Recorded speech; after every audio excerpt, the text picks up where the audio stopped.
Hello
and welcome to the channel Velo Fan. In this video I'll be doing an interview with Mr. Frank Perry about his times with Mr. Paul Kossoff.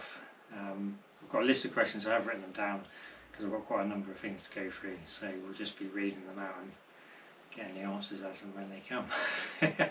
So I'll start with the question number one. How old were you when you started to play the drums?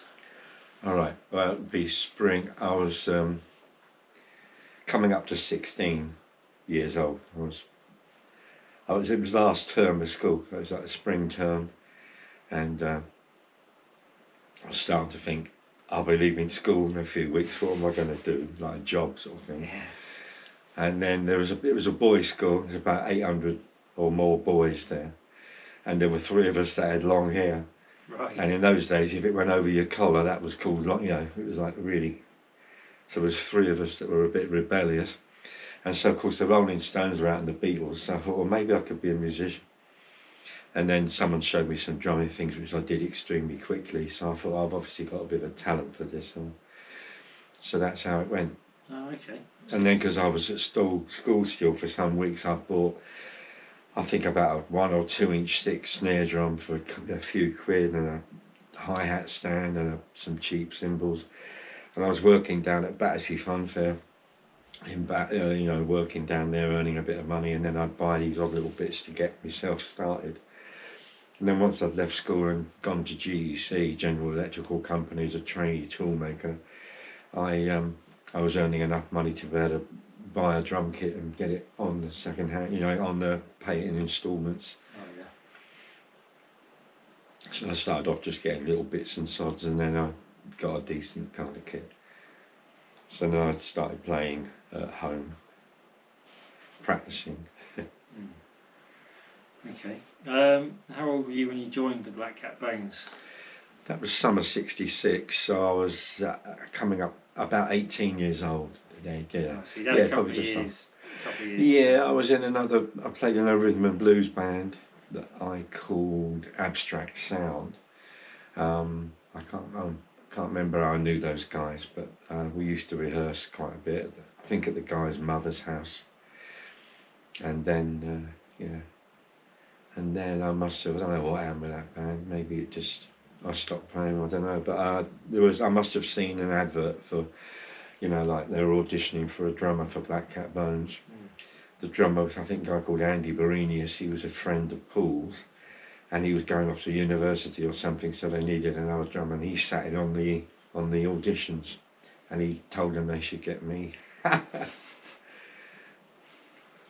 Okay, well the next question was going to be what different bands did you play in before the Black Cat Bones, but I think that's been probably covered there. Yeah. So the next one is about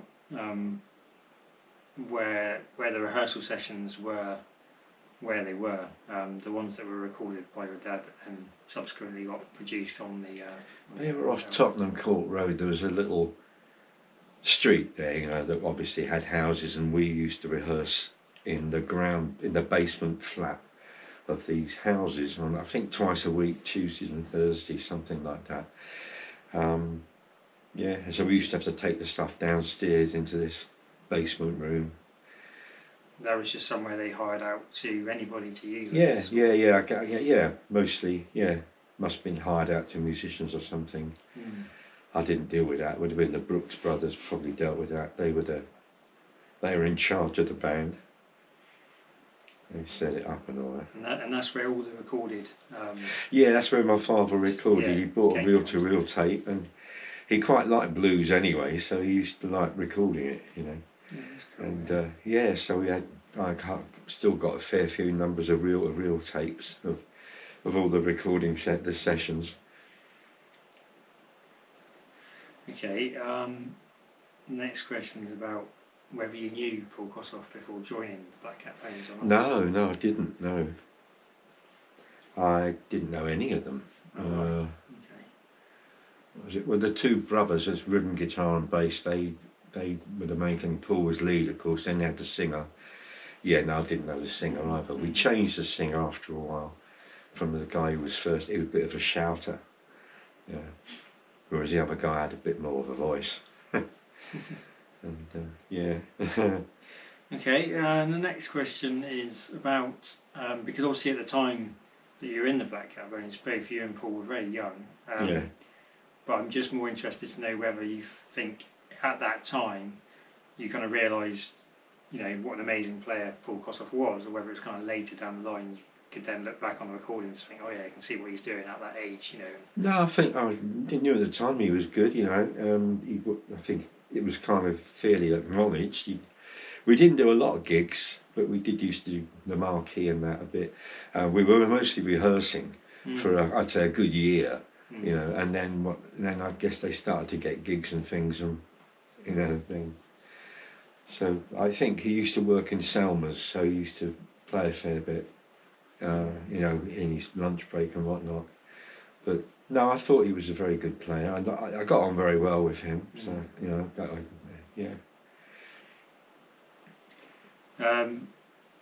Yeah, the next one is just about whether you have any memories of Paul that are outside of the band context to a certain extent, because like a more personal element, if you have any moments of, yeah, you can remember back to things you're doing, even if it was just perhaps you know, travelling to a gig and back, but you know, but yeah, like, I mean, what I mean is he not... did that a few times. I mean, the brothers had a van, which every now and again broke down. But he used to, I think, borrowed his mother's car, and he used to drive me and him. You know, I remember going to a gig in Cambridge that he drove us to, and I think he did do that a few times. It wasn't just the once. And I remember him showing me, got like a little case of all these gear for looking after his fingers, and I was a little bit, you know, a bit macho. You know, sort of, what's all this? You know, filing your nails and. You know, but I could understand that, and he was doing like finger exercises that he showed me, you know, he'd do before he played and everything. So I think he was getting lessons from a proper classical guitarist. Like I said before, he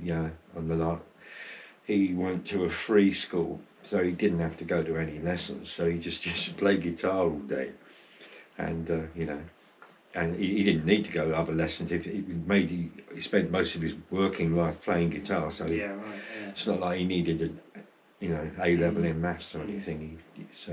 He got everything he needed. Yeah, he must have made that decision quite early on then, that he was, you know, serious about being a guitarist. Yeah. I think there were photographs of him as a young child. I remember his father showing where he's on. Looks like he's got like a position like he's playing a guitar. I don't know whether he even had one at that point, but he certainly picked up at some point. He obviously practiced a lot and was good, had a natural gift.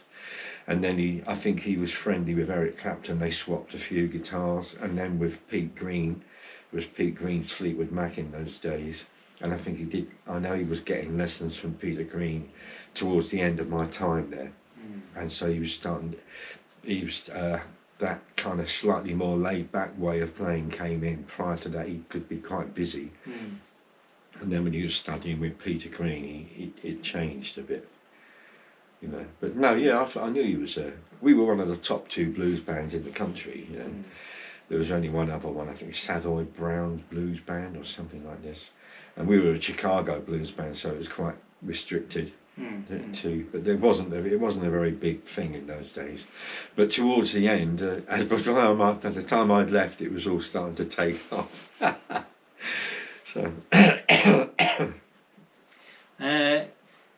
do you know how many Les Paul guitars Kossoff had at the time? Because again, I'm thinking he was very young. He may have only had one or two, but he had a Sunburst. I remember that, and he had a black one. Oh, okay. I don't know. I mean, we'd turn up and set the stuff up and play. And sometimes the singer would be late, so we'd do an instrumental, or we wouldn't sit around waiting. Once it was all up and going, we'd play, and then the singer would turn up, and we'd start doing the proper rehearsal. So he wouldn't have I don't remember him having like a few guitars sitting around the room. It was a tiny room. By the time you got the bass player and the rhythm guitarist and him in there and me in there and the singer, there really wasn't a lot of space. You'd probably have to go out of the room to be part of it anymore. So it was a very, very cramped. So he wouldn't have had room to stack a load of different guitars. So it mostly was the Sunburst that he was playing at the rehearsals, I think. Yeah, interesting. How many hours a week would you say that the Black Cat Bones would practice? Well, I guess we'd do 2 hours a night, so it'd be 4 hours a week. Oh, okay. Something like that. I mean, we'd start probably 7, half 7, finish about 8:30, half 9, 10. So do you think everyone in the band was working in another job as well then? Were they coming the two brothers, they were working in a darts factory. They were making dartboards.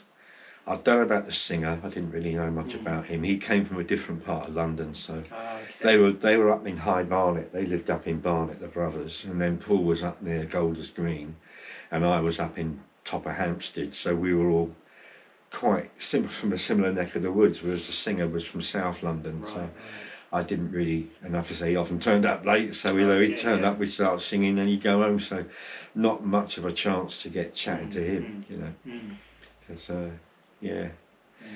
So,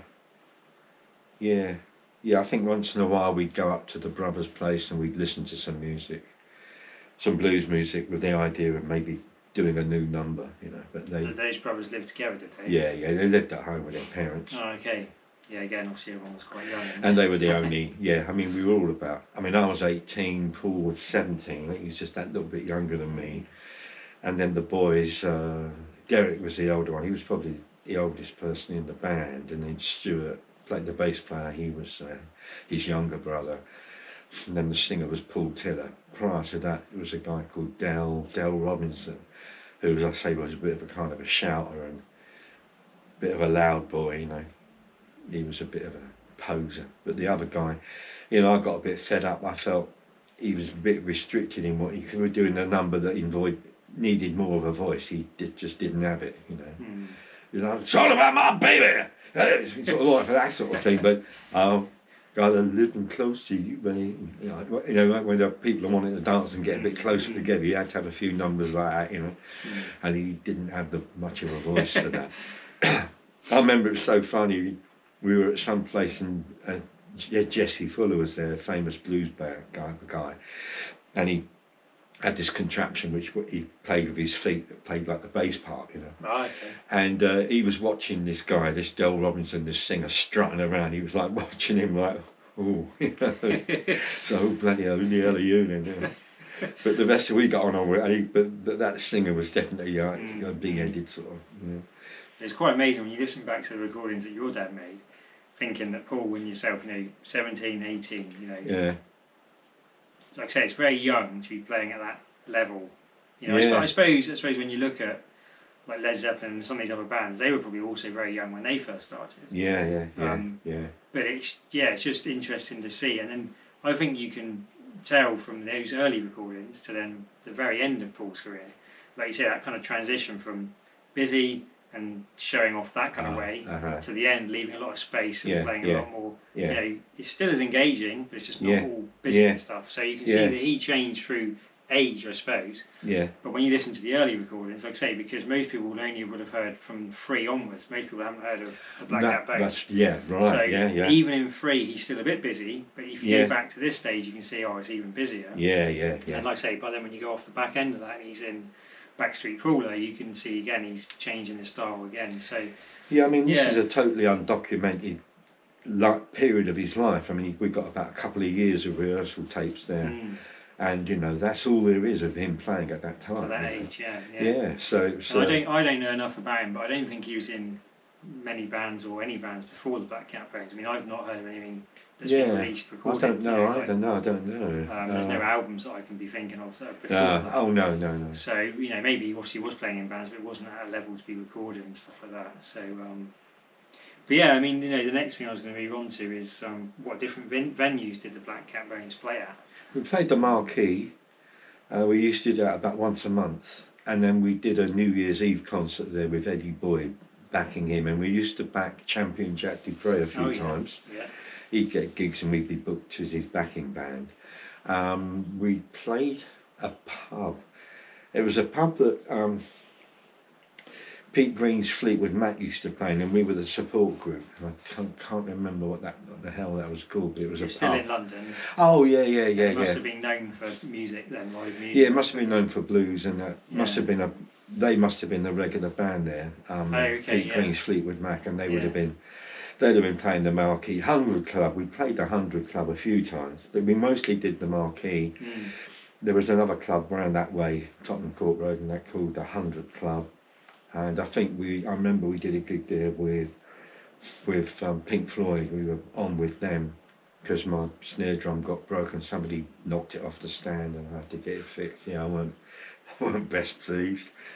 But that was, I think, like called a UFO club or something like that. What the hell Chicago Blues band was doing, playing with Pink Floyd, I don't know. But we did just that once. So a few pubs, but and then this one I can't remember where it was in London. It was but we used to do that quite a lot. Festivals, I suppose that wasn't so much of a thing back then, anyway, was it? No, there was no. I mean, there was with that previous rhythm and blues band I was in, Abstract Sound. There was some kind of competition that would happen maybe once a year or something, and loads of bands would go along and you'd play, and then you get voted for. And most of these groups would be turning up, we'd coach loads of people, so they'd get loads of votes, and we'd turn up with nobody, so we'd get no votes. And whether we were better players or didn't matter. If you've got 5,000 fans with you, you're going to win. So I do remember we did that one time, and that band used to rehearse in a church opposite Finchley Road tube station, and there was a block of flats over from this church, I mean a good couple of 100 yards away, and if I was doing a drum solo we used to get loads of complaints from the people living in this flat. I mean, I was surprised I could hear anything, but I must have been giving it plenty welly. Yeah. Okay, so I mean, obviously we have actually said some of the bands there already, but the next question was to do with what other bands did the Black Cat Bones share the stage with, obviously in support, and also what other bands were supporting the Black Cat Bones. Yeah, well, at the Marquee when we were there, like pretty well once a month, we would have bands supporting us, such as 10 Years After. Oh yeah. 10 Years After, the other ones. What's that guy who used to play the flute? John Anderson. Jethro Tull. Yeah, that was it. Yeah, Jethro Tull. Yeah, yeah. And I think it was funny because some of them drummers were getting lessons from like Ginger Baker or somebody like that. I remember. Yeah, Jethro Tull. 10 Years After. I think possibly a band called Yes. Oh yeah. I can't remember what time they are in history, but no, they were around that time, sort of late 60s. I mean, I left in 68, so we're talking 67, 68. During that period, we were playing the Marquee, and we were up there with these other bands. Yeah, it's interesting because the Black Cat Bones kind of ended, but people like 10 Years After, Jethro Tull, Fleet, Paul Peter Green's Fleet. All those people continued on and continued to keep going with the blues thing. Yeah. I mean, Jethro Tull, I don't know, he's not quite blues, I suppose, but but they stayed in their thing and continued to become successful at it. So it's interesting that the Black Cat Bones sort of ended before like you say, perhaps the peak of British blues. But you know, Well, what happened was, I mean, February 1968, they finally asked me to leave. Derek, the elder brother, the rhythm guitarist, they'd asked me to try and cut back on how busy I was being, because I was kind of basically had a jazz way of playing, so I would be quite busy with the left hand. And they wanted more bang, you know, bang, bang. And so I tried, and I couldn't. I made I did manage it a bit, but not enough for them. They said, look, you know, you're going to have to ask you to go because, you know, blah, blah, blah. So then, I think within a few months, Kossoff was left. Right. And I think that was the death knell. You know, the Yeah. chances of them getting anywhere after he'd gone were pretty slim. And I remember his father, David Kossoff, telling me about how it was, what a pain it was for Paul. And after every night he'd get home from the rehearsal, and they'd be moaning at him, "Can you stop doing so much playing behind the singer? You know, when he's singing, just don't play. You know, you get your little solo. You know, you'll get your chance for a solo, but just stop playing when he's singing." Or so. No, David Kossoff said he has a lot of trouble with that. So obviously he felt, I can see why he called his band Free. You know, he thought, right, I can do what I bloody like now. He was trying to get away with as much as he could, I think. So, you know, I think once Paul had gone, they were really. I think the next guy was a Rod Painter. I can't remember now. I never really met the person. Right. But it was within a few months, because he came round to my house, Paul Kossoff, and he asked me if I'd form Free with him. Right.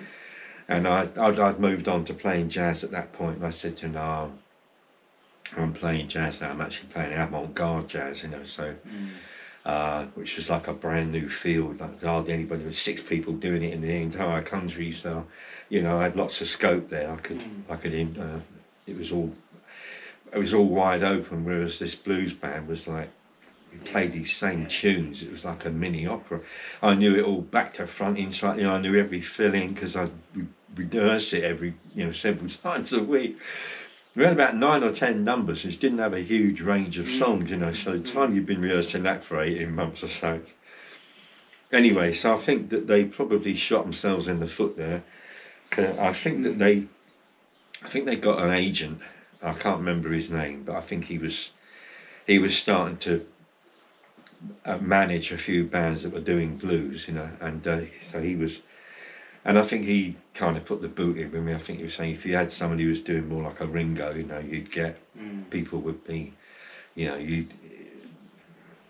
they wouldn't have the audience trying to work out where's the second drummer and all this. They would be watching the singer while he does it. They'll be watching the people you want them to watch, not the bleeding drummer. You know, so I think that they probably put the boot in, and then I think Paul must have just got to the point where he was fed up with, you know, them kind of having a go at him. Maybe we kind of sparked each other off as well. So whether he then was missing, I mean, it's interesting that he came around to ask me to form this band with him, because he must have felt that we had something kind of a spark. We could spark each other off.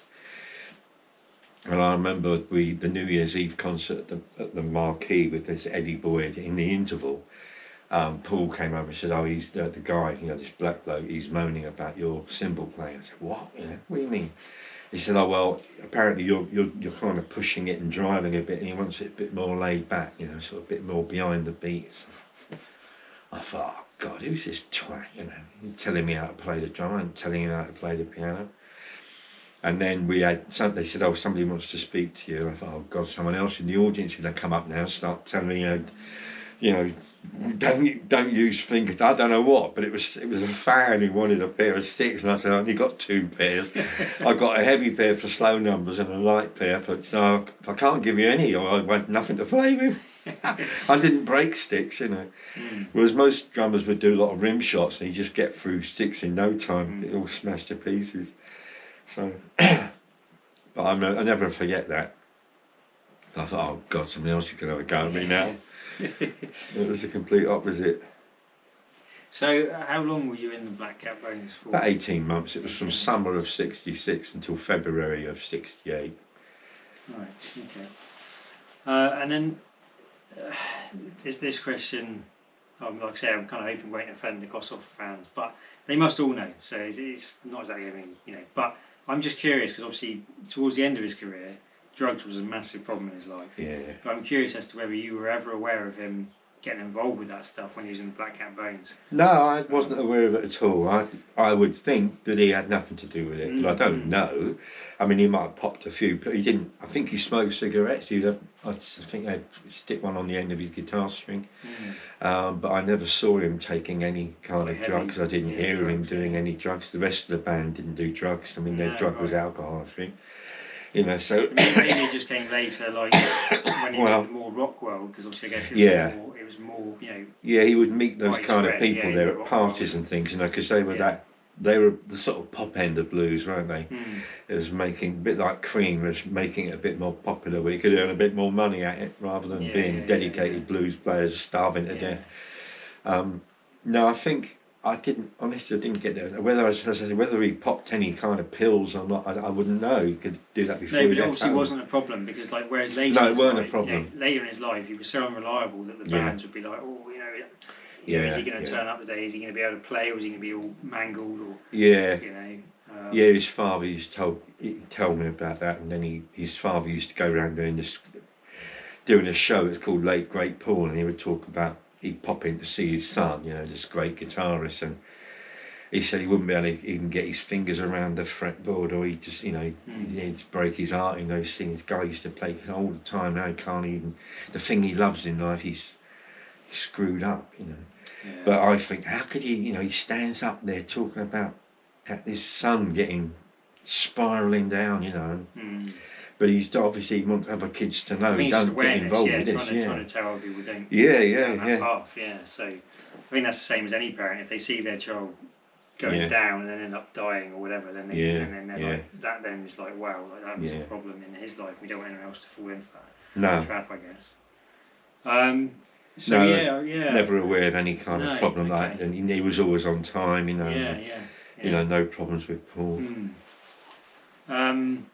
I'm just curious what other family members of Paul's you met during, you know, your lifetime. Really, it doesn't have to be when you're in the Black Cat Bones. Well, I met his father and mother because I met a guitarist who owned a Paul Kossoff guitar, and I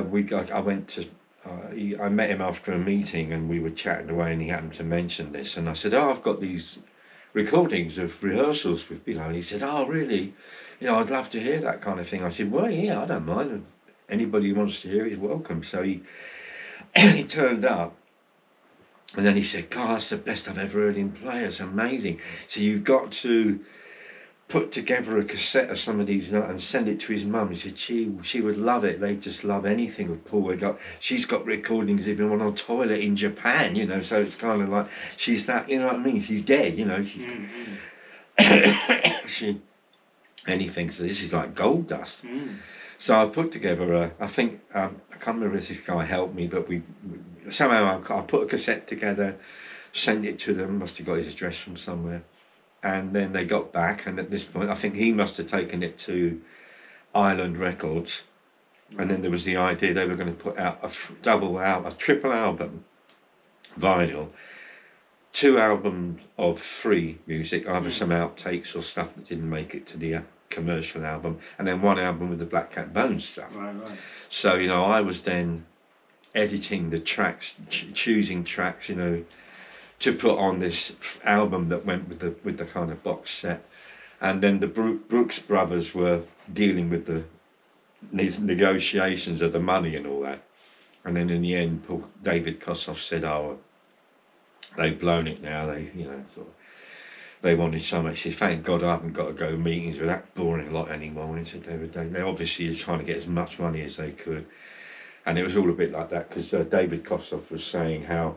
His argument was, well, look, Island Records are interested because Paul's in this band. They're not interested in the Black Cat bloody Bones. They never heard of him, never going to hear them again. But Paul Kossoff is lead guitarist, and you know, He's on these albums with this group 3 that he founded. So, you know, I think he should get a bigger share of the money. So they're, oh, no. And then I said, well, I think my dad should get something. He recorded, oh, no, well, if we weren't playing, he couldn't record it. I thought, what little argument is that, you prick?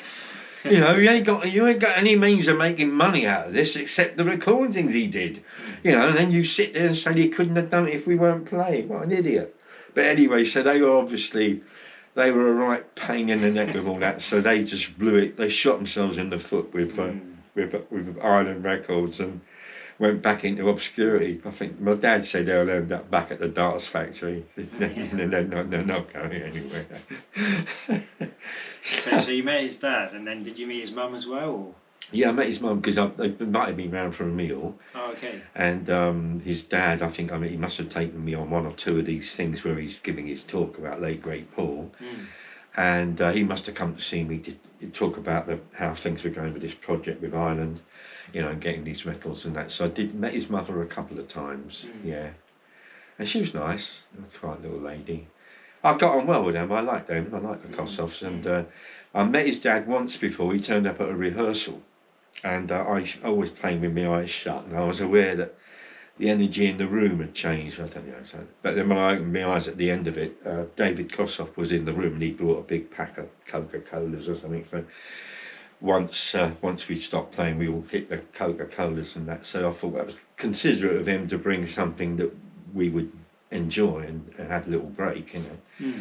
And so, yeah, he took an interest in his son's work, as did my father, and I think my dad must have been good for him. He could have gone to work next day and say, oh, guess who I bumped into last night? Only David Kossoff, because he was famous actor on telly, you see. He was in a thing called The Larkins, and that was, and he married his wife, and that was Peggy Mount, this big bulgy woman, and she was called Ada. And we had this phrase, he had this joke, sort of fucking Ada, that was referring me married to her, you know, he was trying to, thinking of getting it on with Ada, sort of, we go, get in there, sort of, sort of one of them, you know, sort of henpecked. So he was doing that, and he did his Bible things. He'd do stuff about the Bible on the telly, and we did a gig actually with him up in Liverpool in some big theatre where he was doing his Bible stories and that, and then we played. It was called Bible and Blues. Right. Okay. You know, so we did that one up in Liverpool up there. Yeah. So I got on okay with him, and I think I gave him I did a painting, and he was very happy. I gave it to him. He liked that. So we got on okay. Yeah, he came to my home where I had the children, and he told bedtime stories for my kids, and he did a drawing. He called it the night train, going to sleep train. And I don't know where it is now, but yeah. And I got some of his albums, records. I think it's where he talks to God or whatever. It was quite. He was here. It was interesting. Yeah, it's good. Yeah. I was just curious what you would think would be your favourite memory of Paul. Or perhaps being in the band, favourite memory of being in the Black Cat Bands.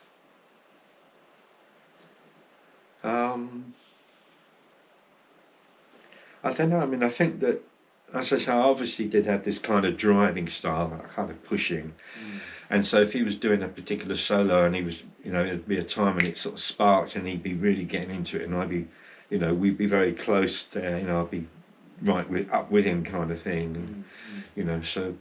And then I enjoyed it when the singer was late and we could do these instrumentals, because he'd do a few. I think he did Albert King or Freddie King. He'd do a few songs that weren't part of our repertoire. Right, okay. And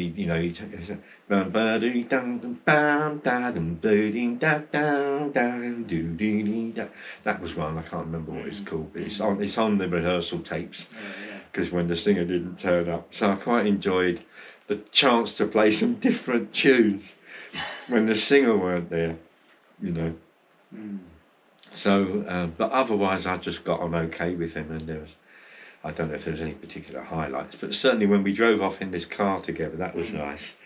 And I remember there was some girl chatting me up in the interval, and I was a bit distracted or something, but he went back, he drove back up to Cambridge the next day or very soon, and he managed to consummate that one. He was going out with my sister for a little while, and my mum knit him a hat. she knit me this hat, and she made him one as well, a woolly right. hat, and he wore it. You know, he used to wear it. Yeah. You know. But I remember when he came round and asked me to join this band, and I sort of reluctantly had to say, oh, "I'm sorry, I'm not." I decided. I mean, I thought of that blues thing, you know, there's ego, this sort of big noise, the big sort of I am, and I wasn't particularly like that. But you had to, you know, if you're in competition with so many other bands, you know, you had to sort of think, you had to think you're a decent drummer, or you'd never get behind the kit, you know. So there was a lot of that. You know, and then having to play loud, because in those days drum kits weren't microphoned up, so I'd have to play quite loud.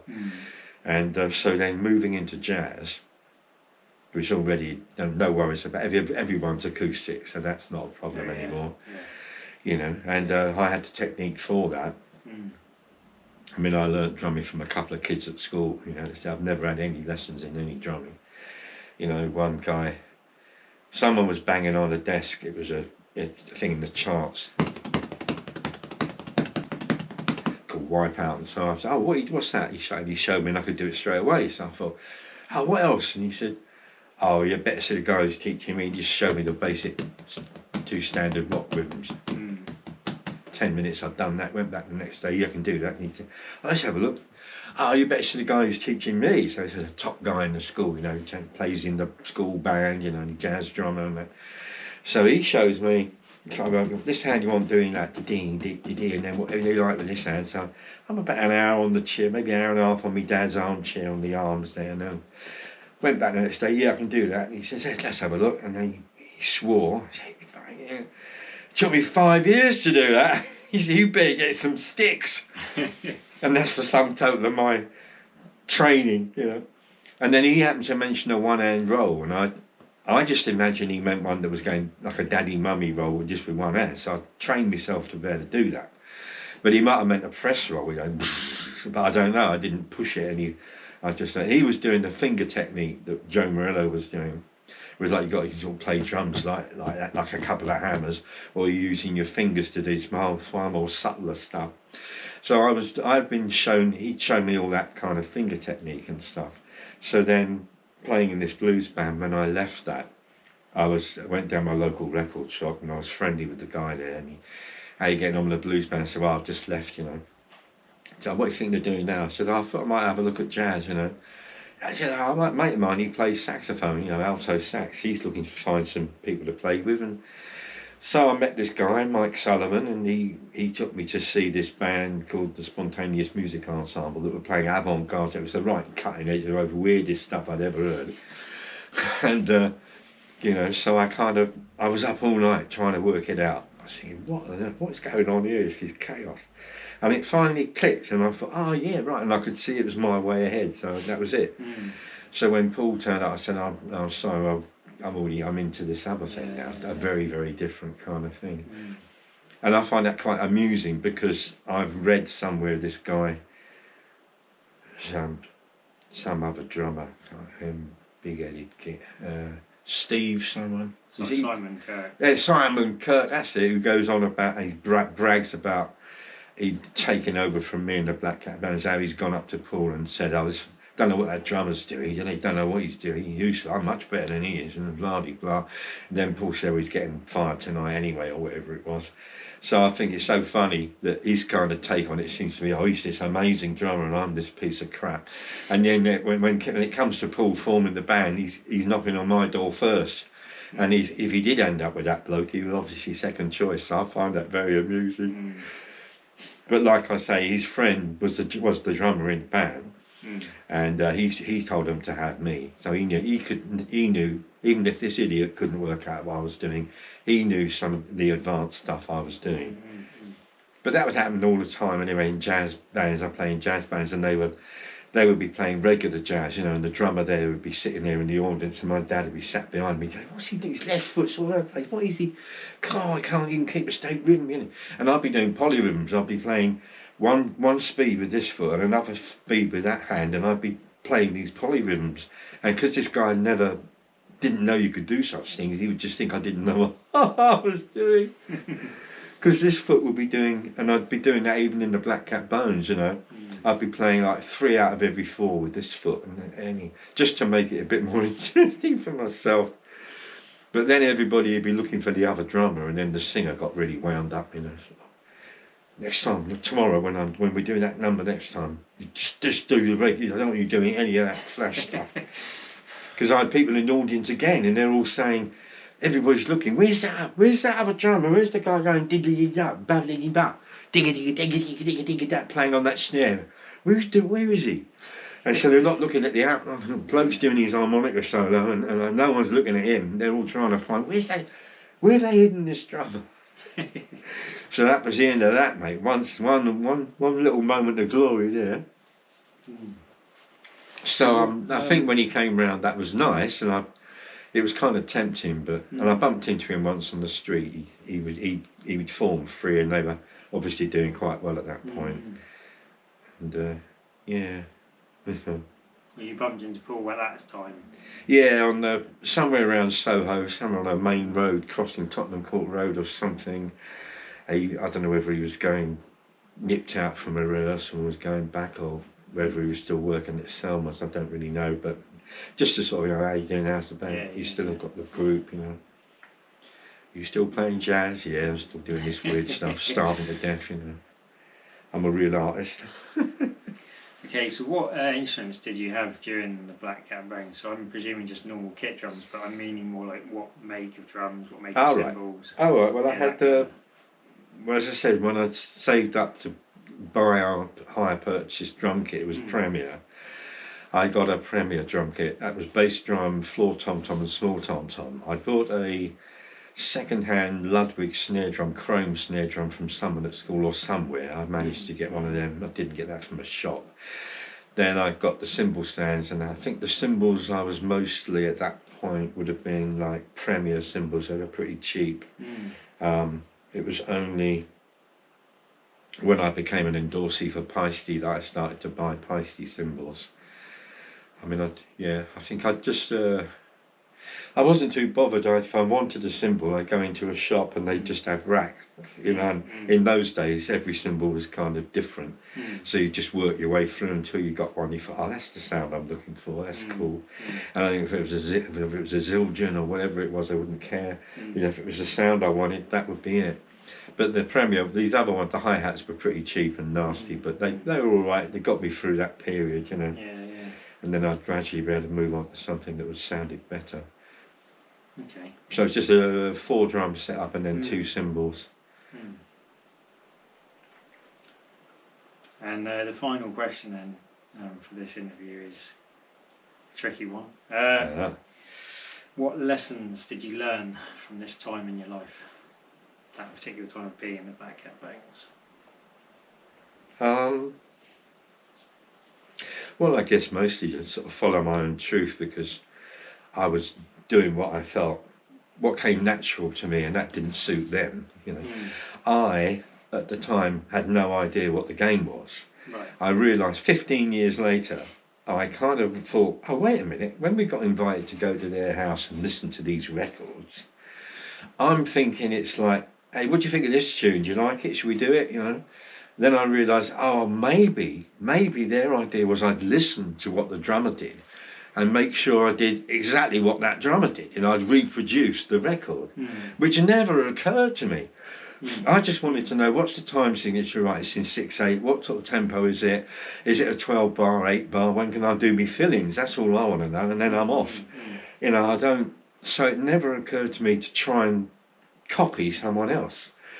Just didn't even enter my brain. So I kind of learned that I was just doing what came natural to me, and my way of playing is very original, and this comes down to the fact I've had no teaching from anyone really, so no one's kind of said this is how you do it. I've just found it out for myself. Yeah. So once I got the drums, I'd be rehearsing in the kitchen, and I'd play along to Rolling Stones records or whatever. I had a few singles, and I'd play with them. And I'd just rehearse about half an hour a night. I was allowed to do half an hour a night. And so I think there was that being true to myself. I didn't compare myself to other drummers. I knew that I had good technique, and I had this stuff that they didn't. I could do things they couldn't do. They probably maybe they didn't even want to do. I don't know. But I knew I was okay. I knew I was. I knew I had a basic talent and I was good at what I did, so that's all. I didn't have to get myself too worried up or go nervous about getting on stage. So that was a good thing. And then the funny thing was, like with Jethro Tull, I noticed that I'd make a bit of an effort when I got on stage to play, but otherwise I was wearing all weird kind of beatnik type stuff. And then it was the opposite with Jethro Tull. They go on stage wearing all the stuff I wore in real life, and then when it came to walking around, they would be a bit smarter. So they're the complete opposite of me. You know?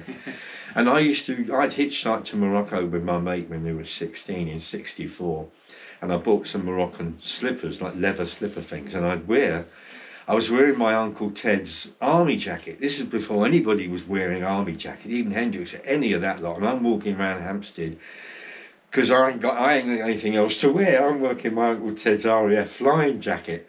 And people are seeing that. People would be driving along going, "Have you seen him? Look at him, bloody hell." You know, 'cause I've got these funny shoes on. And then I had this great big trench coat thing that someone had given my dad. And it was like really good material, you know, sort of Jewish type thing. And I'd wear